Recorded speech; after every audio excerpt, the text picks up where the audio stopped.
Will the ship arrive as planned? Welcome to Literary Sound, your audiobook channel. You are listening to Around the World in 80 Days by Jules Verne. Sit back, close your eyes, and embark with me on this literary journey. Chapter 9, in which the Red Sea and the Indian Ocean prove propitious to the designs of Phileas Fogg. The distance between Suez and Aden is precisely 1,310 miles, and the regulations of the company allow the steamers 138 hours in which to traverse it. The Mongolia, thanks to the vigorous exertions of the engineer, seemed likely, so rapid was her speed, to reach her destination considerably within that time. The greater part of the passengers from Brindisi were bound for India, some for Bombay, others for Calcutta by way of Bombay, the nearest route thither, now that a railway crosses the Indian peninsula. Among the passengers was a number of officials and military officers of various grades, the latter being either attached to the regular British forces or commanding the sepoy troops, and receiving high salaries ever since the central government has assumed the powers of the East India Company. For the sub-lieutenants get £280, brigadiers £2,400, and generals of divisions £4,000. What with the military men, a number of rich young Englishmen on their travels, and the hospitable efforts of the purser, the time passed quickly on the Mongolia.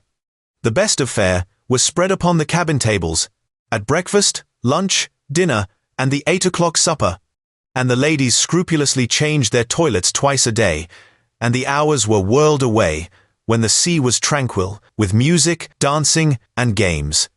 But the Red Sea is full of caprice, and often boisterous, like most long and narrow gulfs.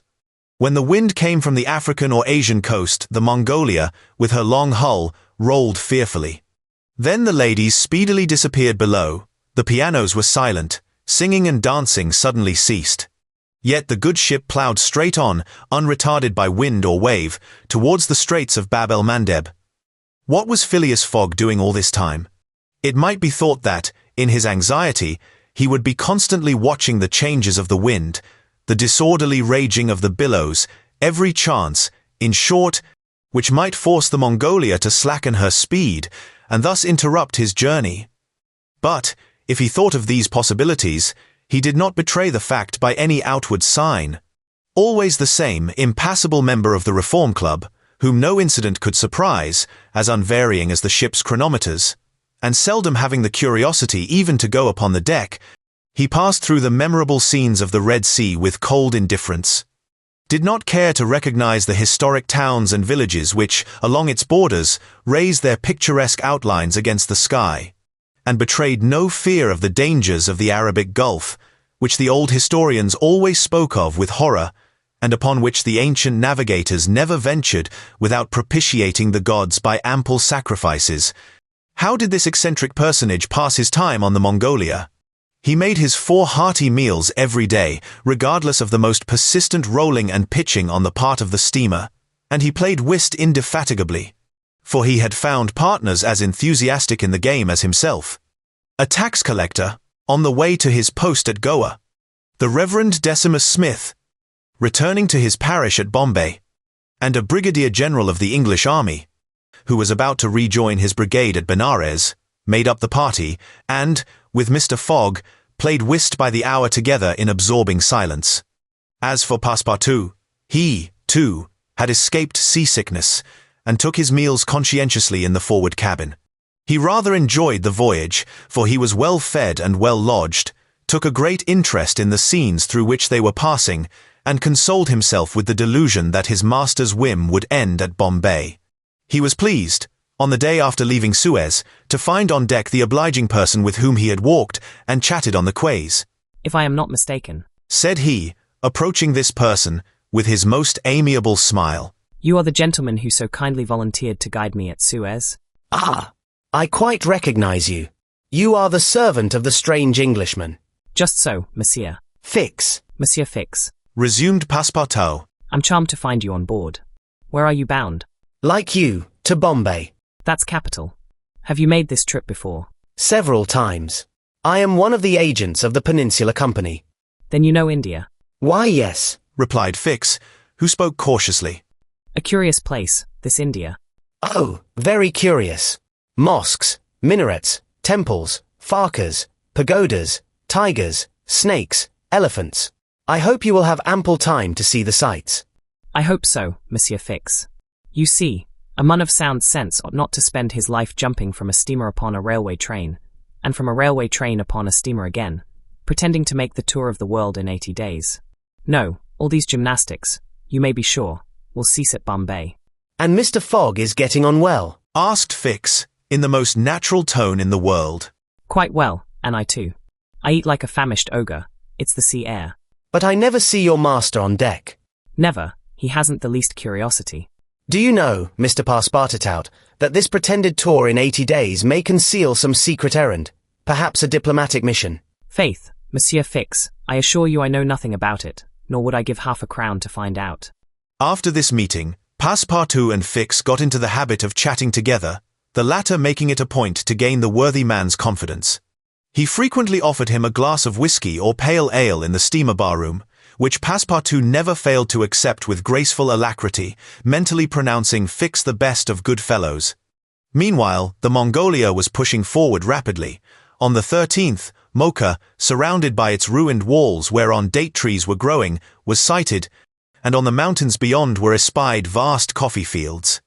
Passepartout was ravished to behold this celebrated place, and thought that, with its circular walls and dismantled fort, it looked like an immense coffee cup and saucer. The following night they passed through the Strait of Bab el-Mandeb, which means in Arabic the Bridge of Tears, and the next day they put in at Steamer Point, northwest of Aden Harbour, to take in coal. This matter of fueling steamers is a serious one at such distances from the coal mines. It costs the Peninsular Company some £800,000 a year. In these distant seas, coal is worth £3 or £4 sterling a ton.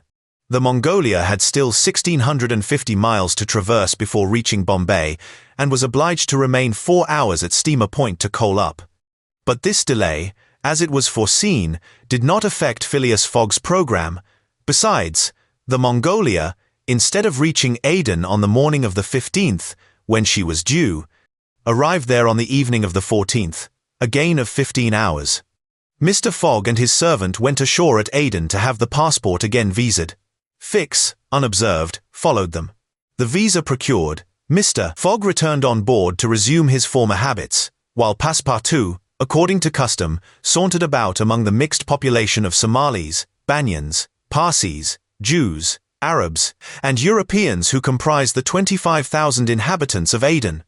He gazed with wonder upon the fortifications which make this place the Gibraltar of the Indian Ocean, and the vast cisterns where the English engineers were still at work, 2,000 years after the engineers of Solomon.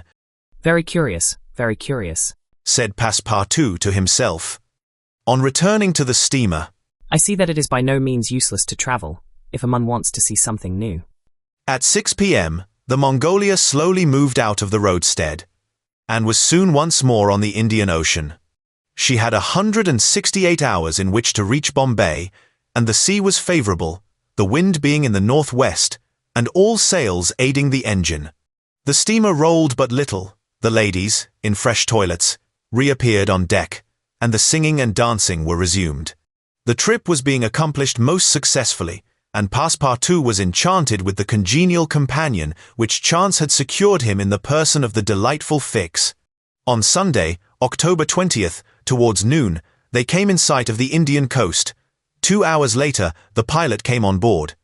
A range of hills lay against the sky in the horizon, and soon the rows of palms which adorn Bombay came distinctly into view. The steamer entered the road formed by the islands in the bay, and at 4:30 she hauled up at the quays of Bombay. Phileas Fogg was in the act of finishing the 33rd rubber of the voyage, and his partner and himself having, by a bold stroke, captured all 13 of the tricks, concluded this fine campaign with a brilliant victory. The Mongolia was due at Bombay on the 22nd. She arrived on the 20th. This was a gain to Phileas Fogg of 2 days since his departure from London, and he calmly entered the fact in the itinerary, in the column of gains. What new adventures does this new destination hold for them? Literary Sound is on Spotify, YouTube, and TikTok. Follow me on your favorite platform to continue this journey wherever you want. If you enjoyed this chapter, leave your like, subscribe to the channel, and activate the bell so you don't miss any of the upcoming chapters. You can also save the playlist to stay tuned. Don't miss the next one. See you soon.